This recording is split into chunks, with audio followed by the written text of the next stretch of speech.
Hello and welcome to This Is Metal with Tom Collier. Today we're interviewing the members of the band Hurricane. Why don't we go around and have each of you guys introduce yourselves? Hi, I'm Tony Cavazo, bass player. Okay. And we got Mike Hansen with us. Hey guys, Mike Hansen, drums, percussion, and sometimes flute. Okay. And then we got Robert Sarzo, who is driving in the car, which makes this a little fun and interesting. Now, Tony, let me ask you, because you and Robert are kind of, you guys are the ones who've been in the band the longest. You're the founding members. Why don't you tell everybody, for the people that don't know, how you and Robert initially hooked up? We actually met in the bathroom at the Rainbow Bar and Grill. Wow. yeah. We were looking at the wall of the bathroom stall over there. It said, for a good time, call. So I happened to be looking for numbers, and so was Tony. So we kind of ripped the number off the wall. We were fighting for the number. In reality, though, Kevin Dubrow from Quiet Riot, he introduced Robert. That's the real story. But yeah, the bathroom writing on the wall, everybody's numbers, that probably might be a true statement too, because I don't know. I never put my number on the wall. Hey, if you need a bass player, call, but somebody could have, But yeah, Kevin Dubrow introduced Robert and me. Yeah, and of course, Tony, as a lot of people know, you were the brother of Carlos Cavazo, Quiet Riot's former guitar player. You and Carlos played in the band Snow previously together, right? Years we were doing that. That was one of the LA pioneers of metal. Yeah. So. How does that feel for you to be part of like two major kind of when you talk about the LA rock scene, two major kind of bands that people still talk about? It feels great. I'm really happy that I was part of the history of LA metal, along with all the other bands that were around at that time. They're all dear to my heart. All those bands, they're all dear to my heart. And yeah, it feels great. And then Hurricane came around, and that became part of the LA metal scene as well. Oh, sure. And then, of course, like we said, I was curious, are you older or younger than Carlos? I'm older than Carlos. Okay. And so I'm the more handsome one, though. Oh, that's interesting. So the younger brother made it kind of first, but you came up on the same scene. Yeah, Carlos and I, we used to share a room together when we were kids. And, we just influenced each other to play. He was always playing guitar, and I was always playing bass. And, I started off playing drums, and I switched over to guitar, then bass. And I fell in love with the bass more than anything. So is there a huge difference in your guys' age? The reason I was asking, I was curious if you think you had all had being the older brother, had a major influence in him picking up the guitar. Not necessarily. We influenced each other. Me and Carlos and I, we hung out together with the same friends. We were not too far apart in age. We're like maybe 2.5 years apart, 3 years at the most. Yeah. And, we all had the same friends. We all jammed together with our musician buddies in the same bands. Yeah. And it was always Carlos on guitar and always me on bass. So okay. And then Robert, I was curious, did you and Rudy ever play together? Yeah, we did. We grew up playing together.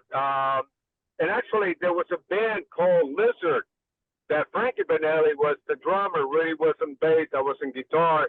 Okay. And Johnny Ventura from the Vagrants was the singer from up north.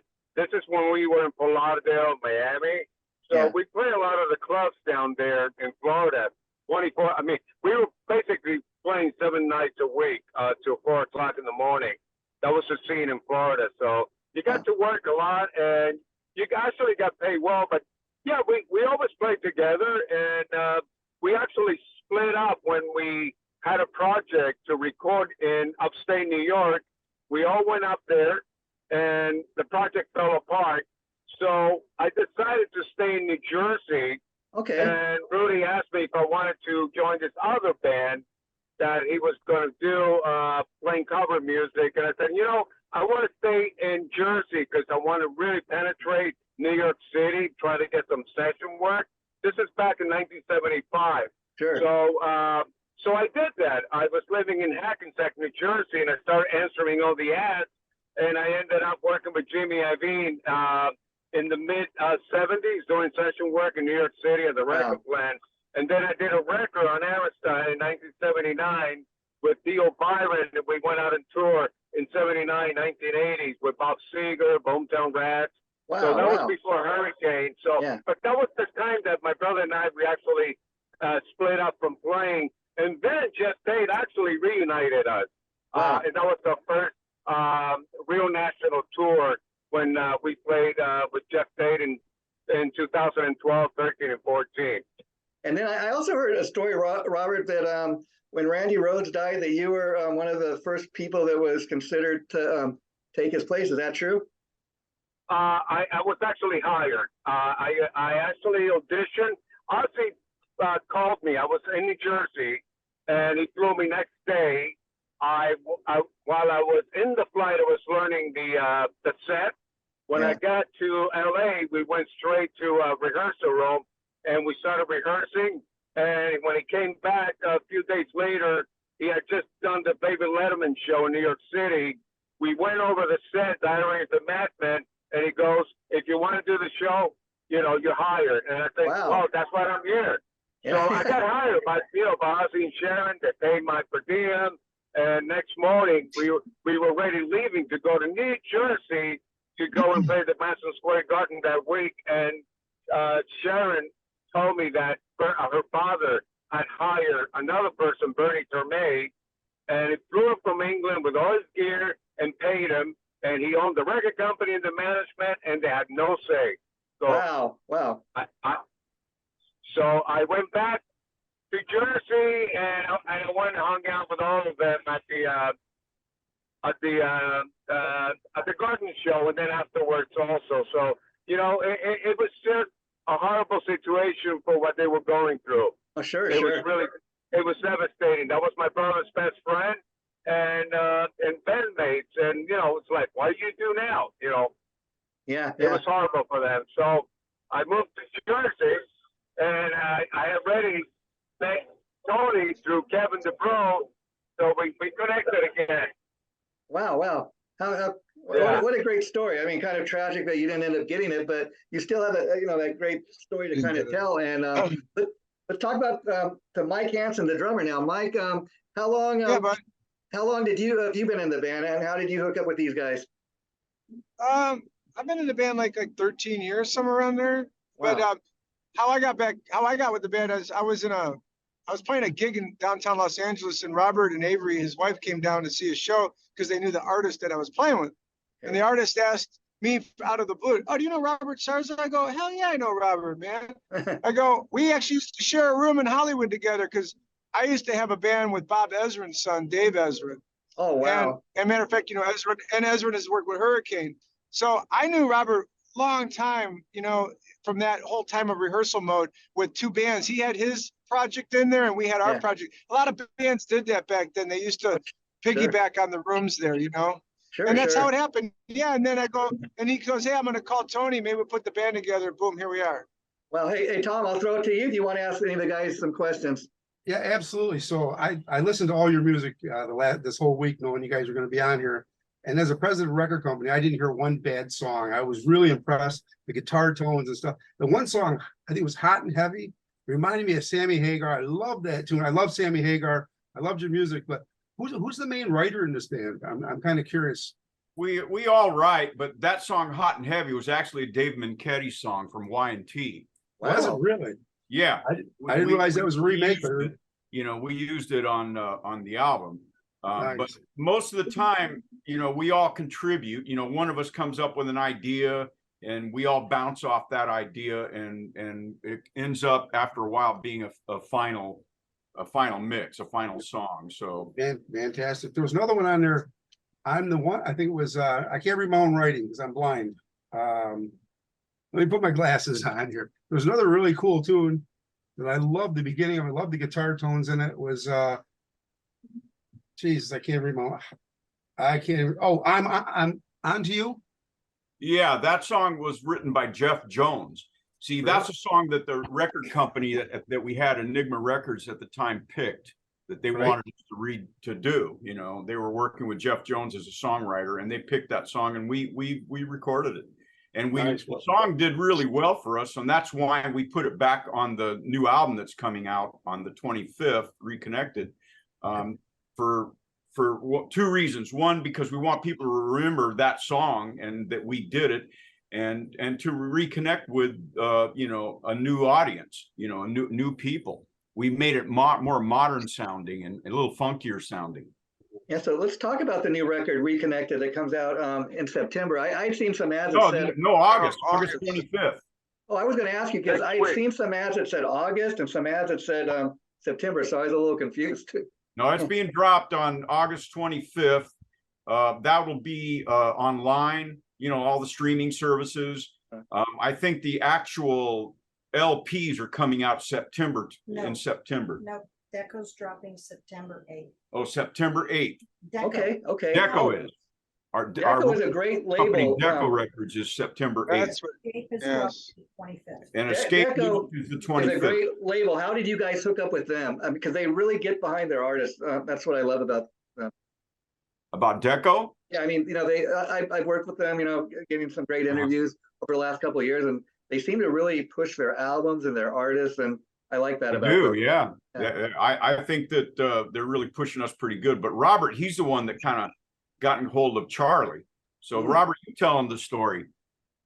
It was interesting because before we were working out a deal with Cleopatra Records, and then we decided to go with the European label first with Escape, and then when I talked to Brian, the owner, which we go way back many years, he goes, you know, I wanted to do, you know, the whole world, but now that you already have, you know, Europe, maybe you should contact Charlie at Deco. So he was so kind that he actually sent me an email connecting me with Charlie over at Deco, and Charlie and I talked, and we all, you know, agreed with what we wanted to do. And then when I talked to Collier at Escape Music, he goes, I've known Charlie for 30-something years. Wow.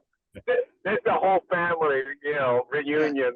So, you know, it seems like everybody's really like putting really good energy into our team of what we're doing. And I'm really thankful for that. And so that's how the whole thing came about. That's great. And let me ask you guys, let's talk about the new singer. How did you find him? Well, hi, Dan. Hey guys, how you doing? Hey, it's like Hollywood Squares. You want to talk, Dan? Yeah. Yeah, sure. Yeah. So we actually all met.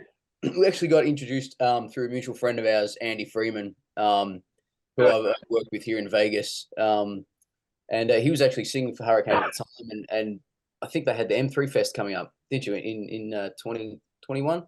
And Andy had a couple of commitments that he couldn't do the gig, and he kind of introduced us all, and I went down to San Pedro. We had a bit of a jam session for a couple of hours, and yeah, it all just kind of clicked, came together, and it's just a small studio room. But so let me ask you, Dan, when you got the gig and you guys started recording the songs for what's going to be this new album, Reconnected, did you feel any pressure to try to sound like Kelly Hansen, or, you know, what came before, or did you have the freedom kind of go in there and like, we're going to start from fresh and just, you know, this is the band now? I mean, yeah, there's always, gee, it was big shoes to fill. I mean, yeah. I think we can all acknowledge that Kelly's got a hell of a set of pipes on him. And Sure. actually, I was fortunate enough to see Foreigner here in Vegas a couple of months ago. And I mean, yeah, he sings through the roof. He's phenomenal. And it's difficult trying to sing old songs without trying to emulate. Sure. Yeah. But you just, you know, you put your own twist on things, and you hear things a little differently and sing things a little differently. So it all kind of works anyway. Yeah. And it was definitely a big undertaking to do I'm Onto You Again for this new record. But geez, it's a good song. So I love singing it. So that always helps as well. But were you equally involved with the writing as the other guys? Yeah. Oh, that's great, because being the singer, it makes it that much easier if you're involved with the writing to kind of deliver the songs, you know? Yeah, for sure. No, it was a good collaborative effort. So yeah. And so my co-host Tom here, he's also a singer. He plays with the band Held Hostage. So from one singer to another, Tom, do you have anything you want to ask Dan? Well, I know how it is to replace somebody, because I had Tim Ripper Owens sang to Right, him. brother. With Right. Joe Yeah, I know Turner him. on there. So when I'm playing live, it's quite, Ripper, when he Yeah. was playing with, we would switch back and forth, but it Sure. was a Yeah. lot of fun. So I know what you're talking about, having to emulate somebody. When Ripper's Right. not with us, everybody wants some screams out there. It's Right. Right. you're squeezing your balls to get up there. Ripper, That's it. Oh man, 100%. get up Yeah. there. But it's a lot of fun though. Love it. It is. What about It is. tour Yeah. support with your guys? Are you guys going out to support this new album? We're working on that right now. That's what we're doing. We're starting to think about getting together and rehearsing the new songs. We're waiting on a few details. We want to get some bites on a tour, and we just want to see, what we get as far as, how the album is going to do. It's all up to the people. Yeah, So, and Tony, Tony, we're definitely going to go. Tony, you've been doing this for many years now. You and Robert and Hurricane, and it's a much new world these days. I mean, since Hurricane was last together, what I'm talking about is when you guys were last out, there was technology wasn't what it is now. You didn't have this Zoom thing. You didn't have the internet to deal with. What's all that been like for you to kind of it's a new world and new way to promote your band and everything? Well, we figured out how to do this the modern way. This whole album was recorded remotely. Everybody recorded their parts at home in their own little studios, and then we're emailing it all back and forth until we finally got what we wanted out of it. And it's a long process. It's a lot harder doing it that way than it is with everybody in the room. And you can just immediately tell somebody, try this part, and then they would try it. It's a lot harder than doing it that way. So right now we have to, this is the modern way of doing it. And that was created by COVID. We had no other choice. We Sure. sitting at home, there was no gigs. So we just started working in our little studios and emailing stuff back and forth.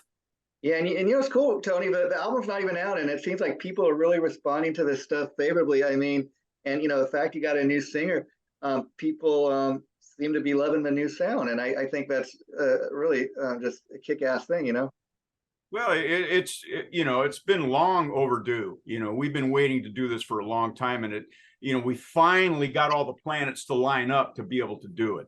Yeah. And it's really hard. As I always tell my wife, who manages the band, Mel, that's Mel. That's what I hooked up with it. I go, getting a band together is like trying to get all your cats in a row. You're not going to be able to do it too easily because they won't stay. But we finally got all the cats in a row, and we recorded the album. Everybody focused on it and got it done. Yeah, that's great. And Robert, I wanted to ask you, correct me if I'm wrong, but at one point you had, I remember, like a Santana tribute. Are you still doing that from time to time? Oh, myself, I did that as a thank you to Carlos Cavazo. No, not Carlos Cavazo. What's that? Carlos Santana. Carlos Santana. Thank you, Tony. I'm looking at, it's a clean air van pool parking only, so I don't have clean air, but I'm going to another spot. But no, I did that for about a year, and it was a lot of fun. I mean, music that I played way back, and I wanted to do it while Santana is still alive. So, it's one of those things you always want to do, as you're growing up, and I did, and I moved on. Yeah. It seems like you and Tony have been together so long that he can kind of he already knows what you're going to say, or he can like help you out. Yeah, we help each other out. And it's funny that you guys, like, you're Rudy's brother and you're Carlos's brother, and you guys it almost seems like Tony's your other brother, if you know what I mean, and vice versa. I've known Robert since '83. That's 50 years almost. Yeah. 40 and years. the beautiful thing, we have the same roots. I mean, we actually are 10 days. We were born 10 days apart. That's amazing. And we're both Libras. So we kind of have, kind of same vibe and, same ideas. It's great. Hurricane's the family. And we have a lot of fun being together. We've been together, especially with Mikey on drums, and now with Daniel. I mean, he's part of the family as well, and we want to keep it that way. It's about unity and and you just you got to feel good about what you're doing. So yeah, we're really happy, and we're thankful the album's done, and I think we chose the right labels to put the record out with. So we're looking forward to seeing you all on the road. Yeah, and so Mike, being the drummer, I was curious. Tell us a little about the drum sound you had on this album, and I was curious, who are some of your favorite drummers growing up? I recorded the whole record in my basement in Chicago on my Pro Tools, and yeah, so I used I used a combination of triggers and microphones, because live I'll end up taking my triggers with me and using a computer chip from the album, so my drum sounds will be exactly what we mixed on the record. Wow, so that's what we're gonna end up doing, so that you're getting that same sound exactly. There's this consistency every night that way. And then my favorite drummers, Stuart Copeland, from the Police, of course, yeah. Steve Smith, Steve Gadd, I'm into those kind of guys. Cozy Powell is probably one of my all-time favorites, and Ian Pace. Wow, yeah. Cozy Powell. Mitch Mitchell's, one of my favorite players too. I'm way into those kind of guys. And actually, before we head out of here, we got a video dropping tomorrow, right, guys? Yeah, Under Pressure. Yeah, it's gonna drop tomorrow. Yeah. So let's talk about that's a great song to cover. Who's not a Queen fan? But talk a little bit about your decision to pick that Queen song to cover. Well, the song was actually recorded for a movie, in a part of a movie, and it didn't happen. And we thought it was recorded really well, so we decided we would add Dan's vocals on it, and go with it. And we decided to do the video during COVID. We did it all on our own, with wives and friends holding the camera while we performed. And it was remotely produced. Yeah. Every guy had same way. Yeah. Wow. Yeah. So Robert and Tony, I want to ask you guys, what was the catalyst that got you guys back together and then started looking for a singer? Well, the internet, I think, got us together, right, Tony? Yeah, we were, I was always seeing what you were up to on Facebook and stuff like that, and I'm sure you were doing what I was doing. And, it wasn't MySpace. I thought it was MySpace. Yeah, maybe it was MySpace. It's MySpace, man. Yeah. Hey, go to MySpace. It isn't even there now. It's like a virtual graveyard. Oh man. I got to ask you, Robert. You look so much like Rudy. Have you ever been mistaken for him? Like when you're out, a fan ever think, "Hey, Rudy." All the time. People are very kind to me when they meet me because they like my brother. You guys are equally. You guys are equally talented. I just had to ask, And what was it like, Tony, getting back together with Robert after all these years? It seems like it just kind of fit like a glove, and you guys are back. Well, when I first called him and we talked for a few minutes, and it was at first is a little awkward because we haven't spoken in 25 years, but very quickly we realized that we were lost musical brothers. Yeah. And so we got back together and we just started jamming and working in the studio and recording different things here and there. And Robert had his studio in Van Nuys at the time, and it was a nice studio that he had. And we were working in there, and that's when we found Mike and Andy Freeman, and we started bringing them in the studio and recording with us. Oh, wow. Wow. And so, Mike, what is it like not to be the new guy anymore? Must great to have Dan in the band because yeah. Well, hey, even not being the new guy, I'm not the youngest anymore either. Yeah. I was always the baby of every band I've ever been in, almost, man. It's crazy. Now I'm the old guy. I got my ARP card now. And so, Mike, I got to ask you, how do you feel you and Robert lock in, or rather, it's Tony, right? Tony's a bass player. Yeah. No, it was magic right out of the gate. Sometimes you guys play. Not every time it's magic, and it doesn't even matter even how great you are as a player. It's not even about how great you are. It's about what you can bring together magically. And the three of us, we really lock. because Robert plays rhythm and lead at the same time. Yeah. So, it's like he's still part of the rhythm section regardless. Yeah. So, it's like, and when it really comes down to it, when you're running power trios like that. So, we all actually really have a good groove together. We know where to Mikey's put the very pocket. easy for you to follow.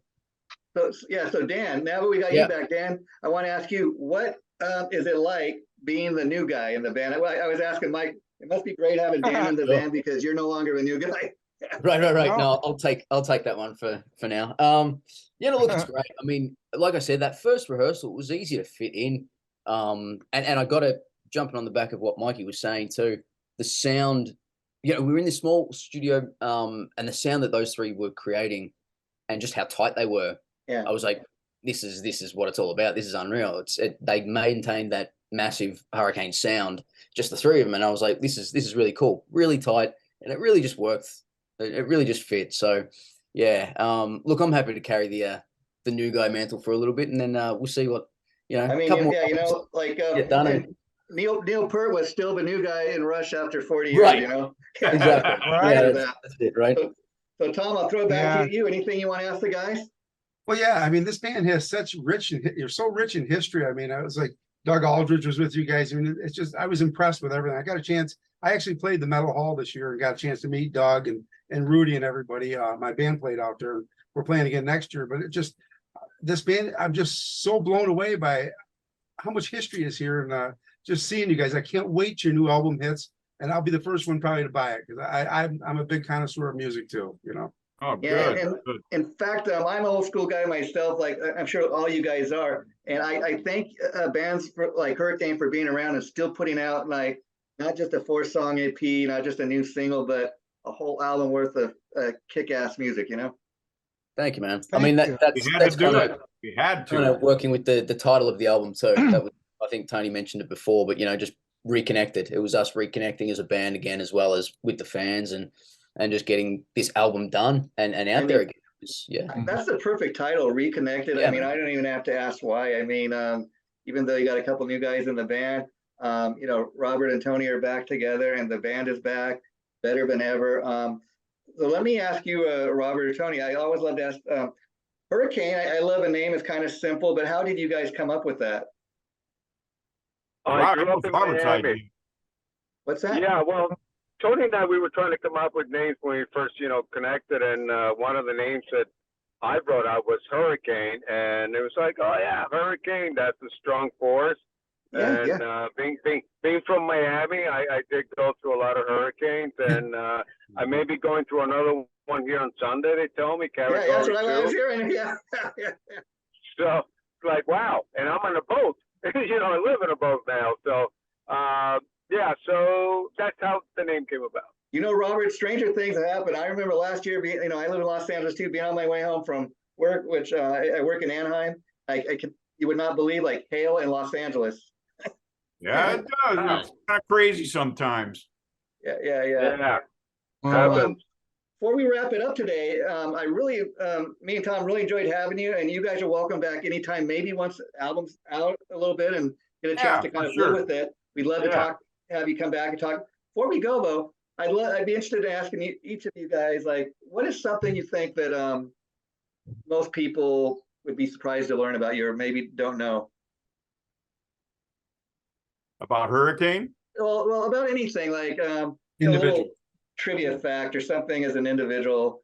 Like, I don't know, you got a second job doing this or whatever.